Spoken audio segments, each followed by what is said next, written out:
बच्चों, इस सेशन में हम लोग डेफिनेट इंटीग्रल्स के बारे में पढ़ेंगे। जो अभी तक हम लोग पढ़ रहे थे इनडेफिनेट इंटीग्रल, मतलब कि अनिश्चित समाकलन के बारे में पढ़ रहे थे। तो उसमें हम लोगों का, आपको याद होगा, कोई भी हम लोग इंटीग्रेट करते थे फंक्शन को तो कांस्टेंट ऑफ इंटीग्रेशन लगा देते। तो इस वजह से, क्योंकि उसमें जो कांस्टेंट था उसकी वैल्यू दैट सी में एक्वायर इनफाइनाइट वैल्यूज, बहुत सारी वैल्यूज हो सकती, तो उनकी क्या वैल्यू है हमें ये भी नहीं पता होता था, इसलिए हम उनको कहते थे इनडेफिनेट इंटीग्रल। अब डेफिनेट इंटीग्रल, या फिजिक्स में इसको भी कुछ फॉर्मूलोज के डेरिवेशन में भी पढ़ चुके हैं।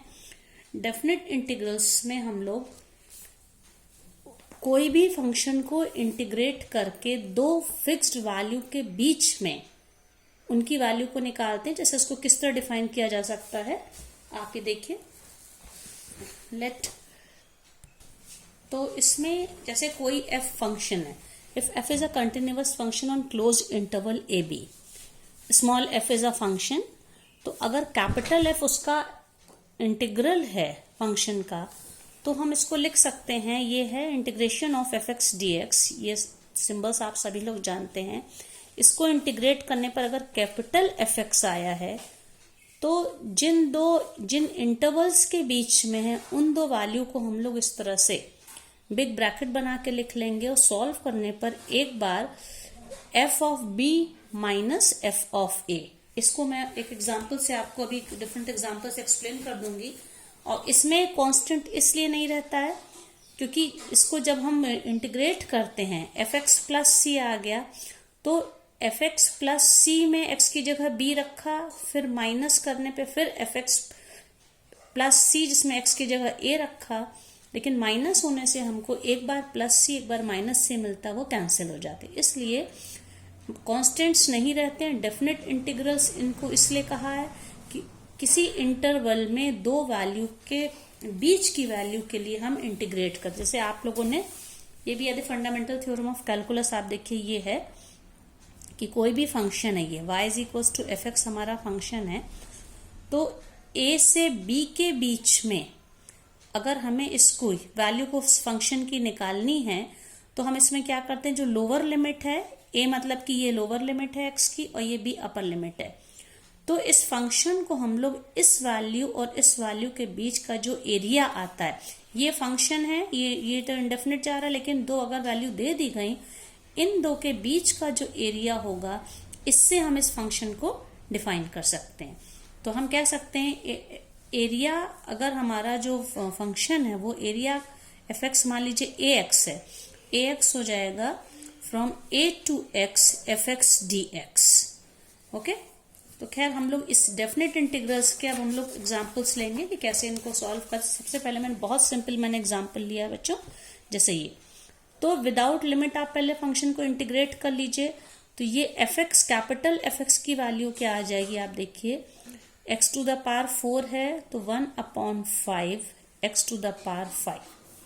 ये फंक्शन को इंटीग्रेट करने पर आ गया, और यहाँ 3 है, यहाँ 2। अब इसमें से कांस्टेंट को हम अलग कर देंगे, ठीक है। कांस्टेंट को अलग करके 1/5 x to the power 5, 3 and 2। अब इसको सॉल्व करेंगे, 1/5 को आप बाहर कर दीजिए, x की वैल्यू एक बार 3 रखी है, यहाँ पे x टू द पावर 5 है, मतलब कि 3 टू द पावर 5 माइनस 3, यहाँ पे x की जगह पे 2 रख दीजिए, तो क्या हो जाएगा 2 टू द पावर 5। और इसको सॉल्व करने पे जो भी आंसर मिलेगा 1/5, जैसे 3 टू द पावर 5 क्या हो जाएगा 243 माइनस 2 टू द पावर 5 है 32। तो इसको सॉल्व करने पे ये आंसर आ जाएगा 1/5 इंटू 3 माइनस 2 1, 4 माइनस 3 अगेन 1, 211। तो आंसर आ गया 211/5।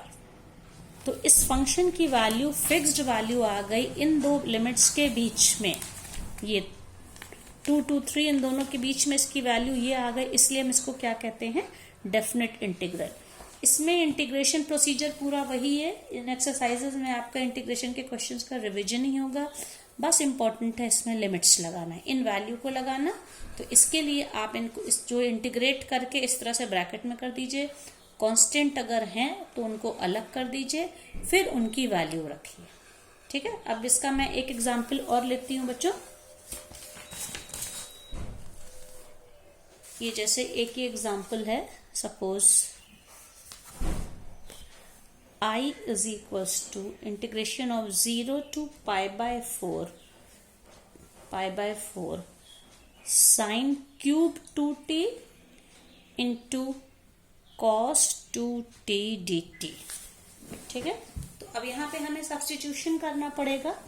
तो देखिए इसमें हम क्या करेंगे, हमारा सब्स्टिट्यूशन क्या है, लेट cos साइन को हम मान लेते हैं, late sin 2t is suppose x।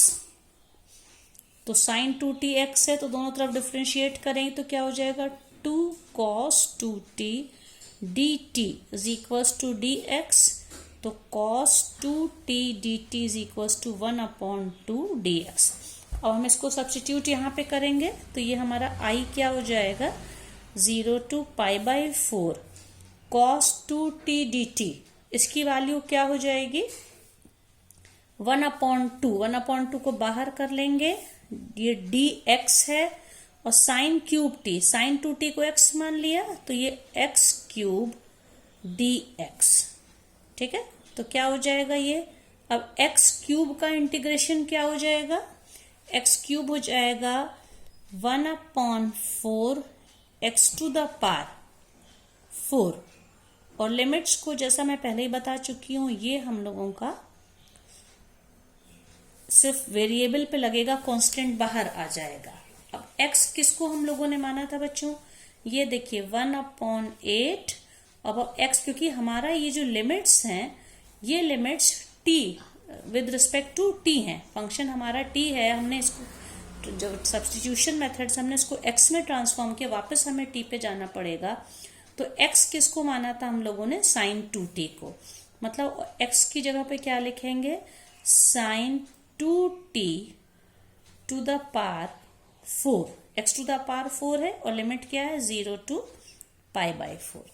ये क्या हो जाएगा, 1/8 sin to the power 4 2t, और इसमें हम वैल्यू लगा देंगे pi by 4, ये तो क्या हो जाए, ये सॉरी 1/8, तो 1/8। अब इसमें sine 4 2t 2 into pi by 4 minus sine to the power 4 2 into lower limit क्या आती है इसकी, 0। तो क्या हो जाएगा ये 1/8 sign to the power 4 2 into pi by 4 कितना हो गया बच्चों, देखिए pi by 2, और ये साइन 0 इज हाउ मच, 0। तो ये हो जाएगा 1/8, ये बेसिकली आपका साइन पाई बाय 2 की पावर 4 है।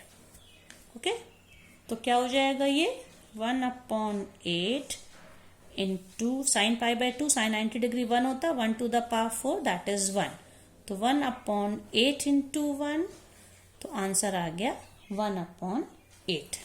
इस तरह से हम लोग फंक्शन को पहले इंटीग्रेट करने का पूरा प्रोसीजर वही है, बस वैल्यू रखेंगे, x जहां पे होगा वहां पे upper limit minus lower limit.